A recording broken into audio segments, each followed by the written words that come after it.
Mr. Beast is easily worth $1 billion, probably 10 to 20, but he's also a very good investment. And we're going to talk about why.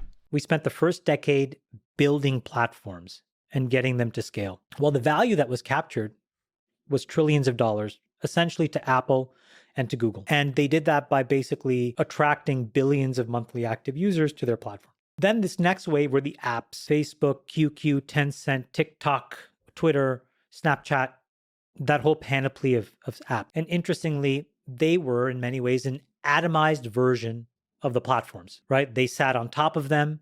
They were an ecosystem participant, but the value they created was the same. Trillions of dollars of enterprise value, billions of monthly active users. Well, there's an interesting phenomenon that's kind of hiding in plain sight. The next most obvious atomic unit are content creators. Mr. Beast, Jimmy Donaldson, going to approach in the next 5 years, 1 billion people. The only thing that you guys haven't figured out yet is how to capture trillions of dollars of value. Now, maybe you don't want to, and maybe that's not your stated mission. Yeah, right. But let's just look at Mr. Beast alone, because he is trying to do exactly that, probably. Yeah, and I think Jimmy is going to build an enormous business. But if you take Jimmy and all of the other content creators, right, you guys are atomizing what the apps have done. You're providing your own curated news feeds.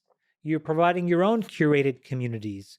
You let people move in and out of these things in a very lightweight way, and value is accruing to you. So the honest answer to your question is I would focus on the content creator side of things, because I believe that's where the puck is going. It's through brands like you, individual people that we can humanize and understand, are the filter. Chamath is a billionaire venture capitalist, meaning his job is to invest in startups and help make them a success. Essentially what he's saying is that it's too late to jump on these older models like Apple building hardware like the iPhone or Facebook building the software like Facebook. Now the next $1 trillion opportunity is in the individual content creators. Influencer marketing has been a big deal the last half decade, but now people like Mr. Beast are finding ways to prop up actual businesses on top of their brands. Things like the Beast Burger, Feastables have been massively successful, in large part to the amazing brand they're attached to. Over the next couple of minutes, I'm going to show you not only how Mr. Beast makes so much money, but also how investment bankers, venture capitalists, and maybe even some oil princes are valuing him in the billions of dollars. I'm shocked. Would you cash that out to they have Disney? not offered you It's the crazy. craziest check in history? I have been offered a number? pretty crazy one. What is it? Yeah, $1 billion if we could own the channel and the companies and stuff like that. And I'm like, oh, that sounds enticing, but I don't know if I want to work for my YouTube channel. Yeah, but I'm pretty sure. But you've been offered $1 billion for your YouTube channel. Well, with all the companies, yeah, but not not a term sheet, but people who would, if I took it serious, they would have been like, okay, let's figure it out. So you got offered a B, bro. Basically, in passing, and I know I could have pushed for something around there. Streaming company or probably could have pushed for I higher. can't go any further than that, but I feel pretty confident someone would. Just look at it. Like I told you, the Beast Burger number. But it's just a time thing. Like if you sit for 10 years, it'll be $5 billion. Or hopefully more, but yeah. What's your number right now? It's so crazy. I don't even want to say it because it's just, I'm thinking where I want to be. Like if we have a mobile game company and I can just, we got 100 million people playing it and we got 1,000 physical Beast Burgers and Feastables is in 20,000 stores. And we So have then our it's other not stuff. crazy. So say, what's the number that's going to take?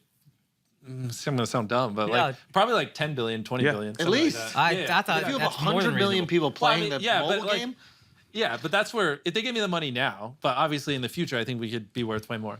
But not that that's like the end goal, but it's just. Then you know that's what's the thing, crazy? You're worth more than WhatsApp. not right now. Well, that's your number, and it's reasonable. WhatsApp but was not 9 right now. billion. I'm nowhere near that, but obviously, yeah. Can you let me fucking do this? No, because it's an inaccurate comparison.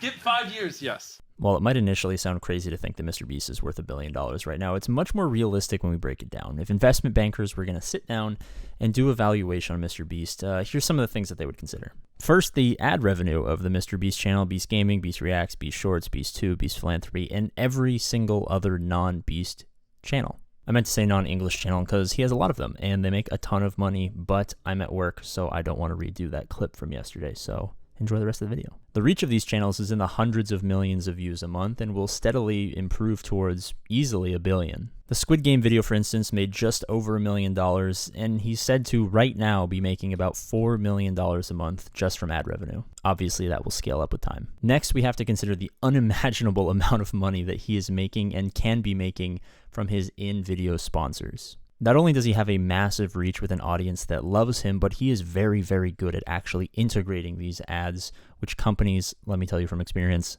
fucking love. There's also Beast Burger. They're doing pop-up shops everywhere, but they're now starting to open physical locations. He has his snack brand Feastables that's doing very, very, very well right now. And like he just said in that video, he's planning on making a mobile game company, which anyone who's played a mobile game, that would be me, knows that those games make a killing. Billions. But when putting together an offer sheet for Mr. Beast, how would these bankers or these VCs or these Saudi oil princes like we talked about, how would they determine exactly how much to pay Mr. Beast versus how much something like the Beast brand would be worth in the future? Now, if I was smart enough to do this myself, I would be working at a bank and not making these stupid YouTube videos, but they would do something like DCF or discounted cash flow. Discounted cash flow, or DCF, is a valuation method used to estimate the attractiveness of an investment opportunity. DCF analysis uses future free cash flow projections and discounts them to arrive at its enterprise value, which is then used to evaluate the potential for investment. If the value arrived at through DCF analysis is higher than the current cost of the investment, the opportunity may be a good one. Obviously, it's much more complicated than that, but that's why investment bankers make hundreds of thousands of dollars a year. If you're interested in figuring out how you can become an investment banker, watch this video here.